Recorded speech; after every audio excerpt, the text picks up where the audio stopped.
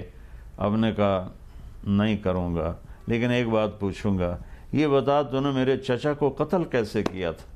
وہ تو اللہ کا شعر تھا۔ پھر انہیں ساری کہانی سنائی تو آپ کی آنکھوں سے آنسو جاری ہو گئے، داڑھی تر ہو گئی۔ آپ نے صرف اس کو اتنا کہا، ویحک غیب عنی وجہک، تیرا بھلا ہو، میرے سامنے نہ بیٹھا کر، میرا غم تازہ ہو جاتا ہے۔ تو میں کیا بتاؤں، میں 15 منٹ میں ساری سیرت بتا سکوں گا؟ بہت بہت شکریہ۔ ہمارے ساتھ مولانا طارق جمیل صاحب موجود ہیں۔ ناظرین پروگرام میں آگے بڑھتے ہیں۔ اسلام آباد ہائی کورٹ کے سابق جج شوکت عزیز صدیقی کی برطرفی کے خلاف اپیل کی سماعت آج سپریم کورٹ میں ہوئی۔ جسٹس عمر عطا بندیال کی سربراہی میں 5 رکنی لارجر بینچ کے سامنے جسٹس صدیقی کے وکیل حامد خان نے اپنے دلائل دیے اور ایک موقع پر جسٹس صدیقی خود بھی روسٹرم پہ آ کر کھڑے ہو گئے، جس کے اوپر بینچ نے برہمی کا اظہار کیا۔ ناظرین اگر ایک نٹ شیل میں بتایا جائے تو سوال اٹھایا گیا جج صاحبان کی طرف سے کہ جب جرنیل آپ کو ملنے آتے تھے تو آپ نے فوری طور پہ کنٹیمپٹ آف کورٹ کیوں نہیں کیا، ان کو نوٹس کیوں نہیں کیا، اور 1 مہینے بعد اس کو کیوں رپورٹ کیا؟ بہت انٹرسٹنگ دلائلات سامنے رکھے گئے، مکالمہ ہوا۔ کل یہ سماعت پھر جاری رہے گی، آپ کو اس کی کمپلیٹ ڈیٹیلز دیں گے۔ آج کے لیے اجازت دیجیے، گڈ نائٹ، اللہ حافظ۔